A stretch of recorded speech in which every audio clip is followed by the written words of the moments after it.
Nitric acid. हाँ, nitric acid. बारिश में मत निकला करो, वो भी पहली बारिश। मम्मी डांट रही है, मत जाओ बेटा, बारिश है, मत जाओ बाहर। क्यों डांट रही है मम्मी? क्योंकि बारिश में मौजूद है नाइट्रिक एसिड। कहां से आया नाइट्रिक एसिड? तो नाइट्रोजन फिक्सेशन नाम के प्रोसेस से। आपको पता होना चाहिए कि शुरुआत के दिनों में जब बारिश शुरू हो रही थी तो आपके पेरेंट्स आपको मना इसीलिए कर रहे थे क्योंकि एयर में जो गैसेस मौजूद है, हाँ, उसमें नाइट्रोजन सबसे बड़ा कॉन्स्टिट्यूएंट है। पता ही आपको, नॉर्मल एयर में नाइट्रोजन ऑक्सीजन से कंबाइन नहीं करती है ना, पर जब बिजली कड़कती है, बादल आते हैं, खूब तेज लाइटनिंग होती है, तो नाइट्रोजन और ऑक्सीजन कंबाइन कर जाते हैं। ठीक है ना? तो ये नाइट्रोजन ऑक्सीजन कंबाइन होने से ही क्या होता है, यही फर्दर आकर के वाटर से कंबाइन होकर के नाइट्रिक एसिड बन जाते हैं। हम कहते हैं एसिड रेन हो रहा है। तो जब भी रेन में पीएच वैल्यू 5.6 से ज्यादा हो तो समझ जाओ कि ये एसिड रेन है। बात करते हैं नाइट्रिक एसिड की, तो मैंने कहा रेन वाटर में पाया जाता है। कंबाइंड स्टेट में ये मेटेलिक नाइट्रेट्स के रूप में पाया जाता है। नाइट्रिक एसिड का जो कहते हैं ना कॉमन नेम क्या है, वो है एक्वा फोर्टिस। एक्वा फोर्टिस मतलब होता है स्ट्रॉन्ग वाटर। क्या बहुत ताकतवर होता है? हाँ, बहुत स्ट्रॉन्ग। पूरे लैबोरेटरी में सबसे हाईएस्ट अगर ऑक्सीडाइजिंग एजेंट वाला कोई एसिड है, nitric acid is the strongest oxidizing agent. मतलब किसी को ऑक्सीडाइज करने में सबसे तेज है नाइट्रिक एसिड। लिखा है ना, it reacts with all metals and convert them to nitrates. Almost सब मेटल को नाइट्रेट्स में बना देता है ये। ठीक है, यही इसकी खास बात है, इसीलिए इसका नाम है स्ट्रॉन्ग वाटर। ठीक है, बात करेंगे नाइट्रिक एसिड नेचर में कैसे आया। मैंने बताया कि बारिश में निकलने पे नाइट्रिक एसिड क्यों आ जाता है। तो हमारे नेचर में नाइट्रोजन मौजूद है, वो नाइट्रिक ऑक्साइड बन जाती है जब बिजली कड़कती है। जब बिजली गरजती है तो नाइट्रिक एसिड बन जाती है, नाइट्रिक ऑक्साइड बन जाती है। नाइट्रिक ऑक्साइड फर्दर ऑक्सीडाइज हो जाता है क्योंकि एयर में ऑक्सीजन मौजूद है, और नाइट्रोजन डाइऑक्साइड बन जाता है। नाइट्रोजन डाइऑक्साइड वाटर और ऑक्सीजन फर्दर कंबाइन होकर के बन जाता है नाइट्रिक एसिड। तो इसीलिए एसिड की बारिश, आपको पता ही है, एसिड रेन हमारे एनवायरमेंट को बहुत हार्म पहुंचाती है, फील्ड्स को नुकसान पहुंचाती है, वाटर बॉडीज को जो नुकसान पहुंचाती है, एक्वेटिक एनिमल को नुकसान पहुंचाती है, प्लांट्स को नुकसान पहुंचाती है, मॉन्यूमेंट्स को नुकसान पहुंचाती है। बहुत नुकसान है एसिड रेन का। ठीक है ना? तो इस एटमॉस्फेयर में नाइट्रोजन जो है वो कन्वर्ट हो जा रही है नाइट्रोजनस कंपाउंड में। नाइट्रोजन नाइट्रोजनस कंपाउंड में कन्वर्ट हो रहा है। हम इस प्रोसेस को कहते हैं फिक्सेशन ऑफ एटमॉस्फेरिक नाइट्रोजन। आप ये जो नाइट्रोजन देख रहे हैं वो तो पीले कलर की है, यही नाइट्रोजन आपको आपके लैब में दिखाई देती है। क्या प्योर नाइट्रोजन भी पीले रंग की होती है? जवाब है नहीं, pure nitrogen is not yellowish colour. क्यों सर? क्योंकि प्योर नाइट्रोजन कलरलेस है। ये येलो कलर क्यों दिख रहा है? Because of the presence of the nitrogen dioxide. Nitrogen dioxide इसके अंदर मौजूद है जो उसे क्या कर रहा है, येलो कलर दे रहा है। ठीक है, स्लाइट येलो कलर दे रहा है। आपके लैब में भी यही दिखेगा। ठीक है, आइए लैब ऑपरेशन करते हैं नाइट्रिक एसिड का। क्या लेना है? एक ग्लास रिटॉर्ट लेना है, ध्यान से देखिए, एक ग्लास रिटॉर्ट लेना है और आपको नाइटर, क्या नाइटर KNO3, नाइटर और कॉन्सेंट्रेटेड सल्फ्यूरिक एसिड का इस्तेमाल करना है। क्या होगा? दोनों को हीट करना है और आप देखेंगे कि एक वेपराइज करता हुआ, क्या चीज वेपराइज करता हुआ एक एसिड प्रोड्यूस होगा। और इस वेपराइज एसिड को, मतलब वेपर के फॉर्म को क्या करना है, वापस कूल करने के लिए क्या किया गया है, एक आइस कोल्ड वाटर रखा गया इसके आसपास। अभी जो गैस एसिड पैदा हो रहा है जो कि वेपर के रूप में था, वो है कॉन्सेंट्रेटेड नाइट्रिक एसिड। ठीक है, क्या यूज करना है इसमें? मैंने कहा दो आपको कंपाउंड यूज करना है, एक है नाइटर और दूसरा कॉन्सेंट्रेटेड सल्फ्यूरिक एसिड। सो सल्फ्यूरिक एसिड का यूज भी आ गया। Sulphuric acid is used in preparation of nitric acid. ठीक है, देखिए ये रहा reaction. Potassium nitrate reacts with concentrated sulfuric acid to produce potassium hydrogen sulfate and nitric acid। Clear है? यही एक रिएक्शन करिए, temperature is less than 200 degree, 180 से लेके 200 डिग्री के बियॉन्ड मत यूज करिएगा। ठीक है, क्या करना है, वेपर्स ऑफ नाइट्रिक एसिड को कलेक्ट कर लेना है, क्योंकि नाइट्रिक एसिड वेपराइज है, उसको कंडेंस करना है, वापस लिक्विड में चेंज करना है, इसीलिए आसपास कोल्ड वाटर रखा गया है। ठीक है, तो नाइट्रिक एसिड जो हमारे लैब में कलेक्ट होती है वो भी स्लाइट येलोइश दिखती है, again presence of the nitrogen dioxide. Pure nitric acid कैसी होती है? वो कलरलेस होती है। तो हम क्या, जो हमारे लैब में बना नाइट्रिक एसिड जो कि येलोइश दिख रहा है, क्या उसको कलरलेस कर सकते हैं? हाँ, कर सकते हैं। कैसे कर सकते हैं? पहला है उसमें ड्राई एयर पास कर दे, यहाँ कार्बन डाइऑक्साइड पास कर दे तो हो जाएगी, और यहाँ तो क्या करें, एक्सेस ऑफ वाटर मिला दे तो भी क्या हो जाएगा, वो कलरलेस हो जाएगा।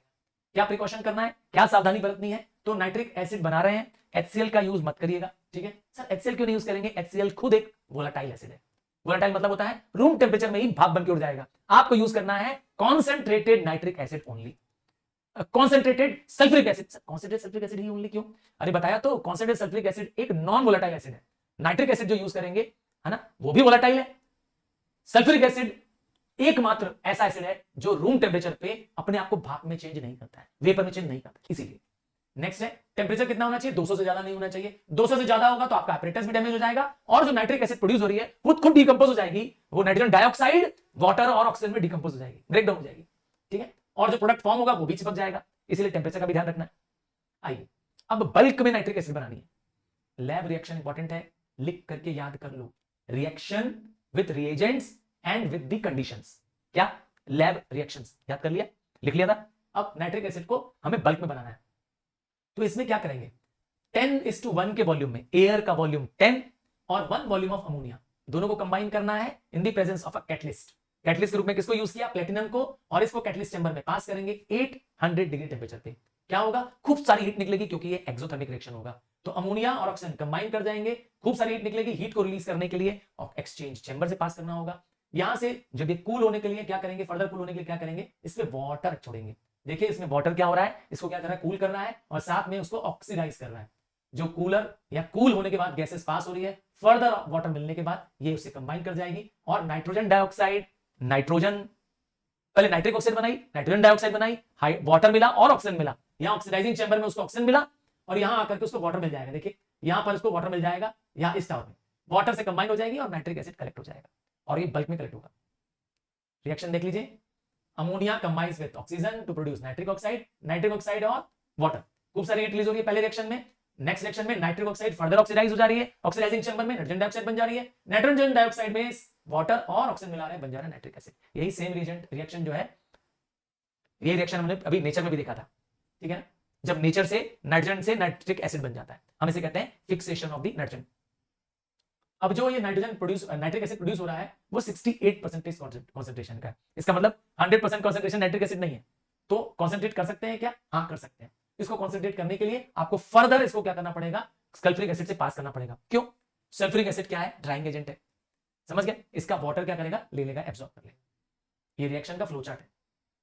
आइए नाइट्रिक एसिड का टेस्ट। तो प्योर नाइट्रिक एसिड कैसी होती है? कलरलेस होती है, और जो हमारे लैब में होती है वो स्लाइट येलोइश होती है। स्मेल कैसी है? सफोकेटिंग स्मेल है। एसिड का टेस्ट होता है, कैसा टेस्ट होता है? सो टेस्ट होता है, सो टेस्ट होगी। अच्छा, नाइट्रिक ऑक्साइड एक हाइग्रोस्कोपिक गैस है, मतलब मॉइस्चर एब्जॉर्ब करने वाली गैस है, बट एक प्रॉब्लम है कि ये रूम टेम्परेचर पे ही क्या होती है, उड़ जाएगी। इसका मतलब है अगर आपके लैब में एसिड में अगर स्टॉपर नहीं लगा है, आप 2 दिन बाद आएंगे, 1 दिन बाद आएंगे, नाइट्रिक एसिड उड़ चुकी होगी, क्योंकि वोलेटाइल है। फिजियोलॉजिकल एक्शन क्या है तो नॉन पॉइजनस, पर अगर आपकी स्किन से टच करेगा तो स्किन में येलो रंग के स्टेन्स पैदा करेंगे। हाँ, येलो स्टेन्स क्यों हो रहे हैं? क्योंकि ये स्किन के प्रोटीन से रिएक्ट करता है, ज़ेंथोप्रोटिक एसिड फॉर्म करता है, इसलिए। नेक्स्ट है पानी में सॉल्युबल है। एक और इंपॉर्टेंट पॉइंट है, क्या हो अगर हम इस 68% वाले, मेरे पास एक नाइट्रिक एसिड है जो 68% कॉन्सेंट्रेशन वाला है, तो अब हम इसको क्या करना चाहते हैं कि 90 या 95% कॉन्सेंट्रेटेड हो जाए, तो क्या करें? हीट कर दें। तो हीट करेंगे तो 121 डिग्री के बाद क्या होगा, इसके बियॉन्ड हीट करने पे अब वाटर नहीं उड़ेगा, अब वाटर और नाइट्रिक एसिड दोनों ही क्या हो जाएंगे, वेपराइज हो जाएंगे। तो 121 डिग्री इसका कांस्टेंट बॉइलिंग मिक्सचर टेंपरेचर है। क्लियर है? समझ में आ रहा है? अब केमिकल प्रॉपर्टी क्या होगा अगर नाइट्रिक एसिड को हीट करें, तो नाइट्रिक एसिड अनस्टेबल है, बता दिया था, बहुत जल्दी क्या होती है, खुद भी डिसइंटीग्रेट हो जाती है। किसमें ब्रेक होती है? नाइट्रोजन डाइऑक्साइड, वाटर और ऑक्सीजन में ब्रेक हो जाती है। एसिडिक प्रॉपर्टी है, क्या प्रूव करें? तो ब्लू लिटमस पेपर लीजिए, ये रेड कर देगी, मिथाइल ऑरेंज कर लीजिए, पिंक कर देगी, और फिनोक्सिलिन लीजिए, वो कलरलेस कर देगी। ठीक है?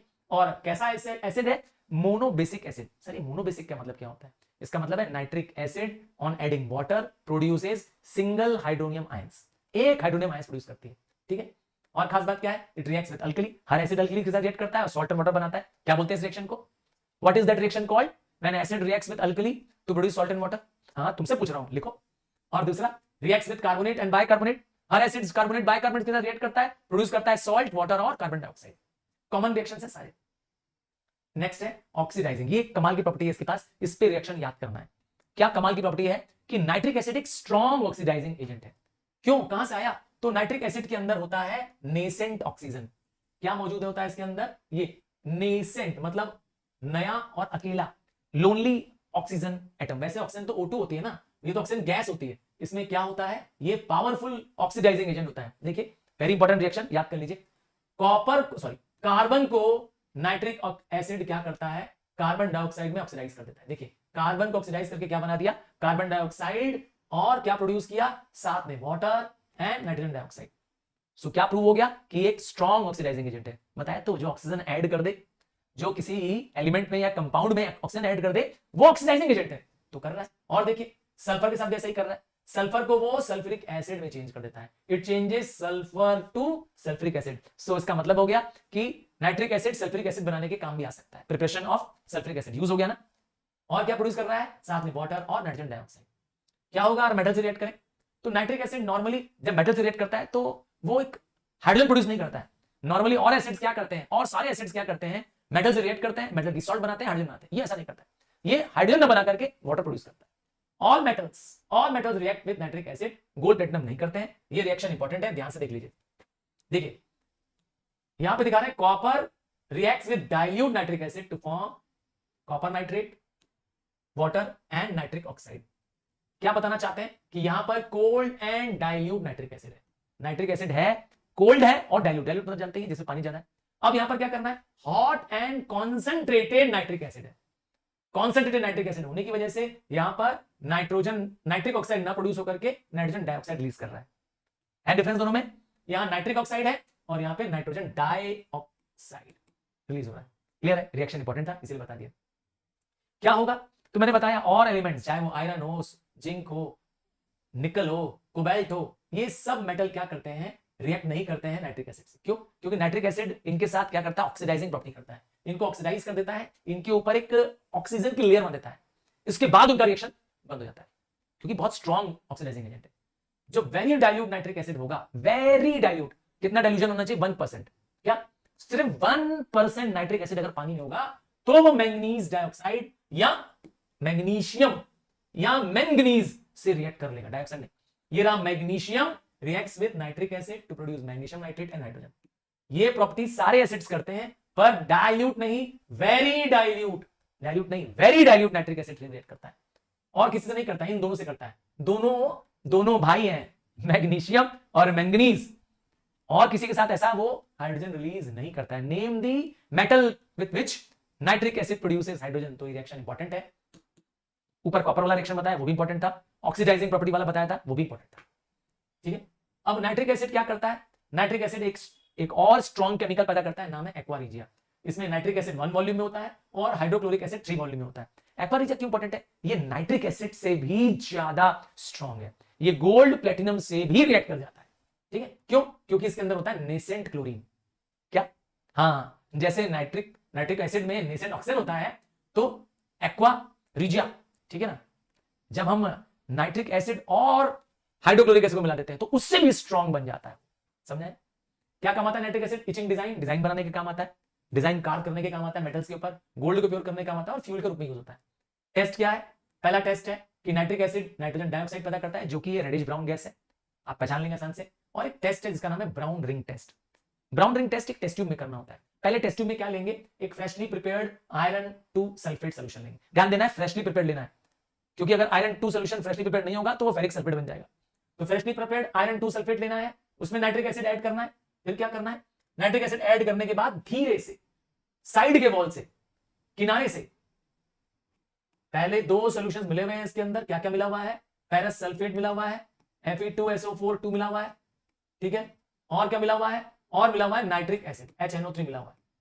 अब इसके बाद इसमें क्या मिलाना है, इसमें सॉल्यूशन में ऐड करना है कॉन्सेंट्रेटेड सल्फ्यूरिक एसिड। यहां टेस्ट ट्यूब की मदद से, सॉरी एक ग्लास की मदद से, ग्लास की रॉड की मदद से ऐड करना है साइड में। क्या होगा, दोनों के जंक्चर पे एक ब्राउन रिंग पैदा होगी। जहां ये दोनों लिक्विड्स मिलेंगे यहां पर एक ब्राउन रिंग पैदा होगी। ये ब्राउन रिंग होगी नाइट्रोसोफेरस सल्फेट की, जो कि एक अनस्टेबल सा कंपाउंड होगा। हाँ, जरा सा भी शेक कर देंगे ये ब्राउन रिंग चली जाएगी। क्लियर है? अब नाइट्रेट्स, मेटेलिक नाइट्रेट्स को हीट करोगे तो क्या इफेक्ट होगा, है ना, ये आपको इंपॉर्टेंट नहीं है, छोड़ सकते।